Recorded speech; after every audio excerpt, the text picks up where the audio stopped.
মানে যদি বাতাস বেশি হয় আমার জানলার ভিতরে মনে করেন আমি এটা 50 ডিগ্রিতেও মরতো না, হ্যাঁ কিন্তু ঠান্ডা যদি পায় তাহলে বাঁচাই করতেন না সোজা কথা।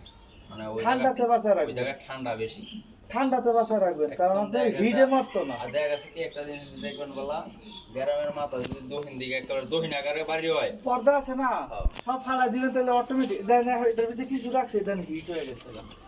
এগুলি কিন্তু সব একসাথে থাকে হিট হয়ে যায়, এটিরও সিস্টেম আছে। যখন ডাইরেক্ট বাতাস হয় তখন আর কুলাই তারে না, বৃষ্টির পানিতে বাঁচা রাখবেন আর ডাইরেক্ট বাতাস হতে বাঁচা রাখবেন।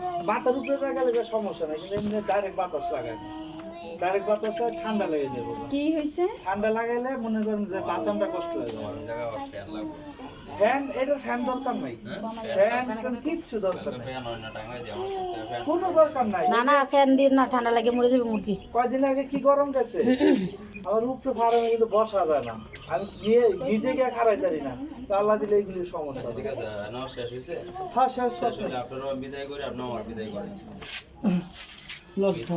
রুমে যাবেন আমার কিছু লিখিত দেন।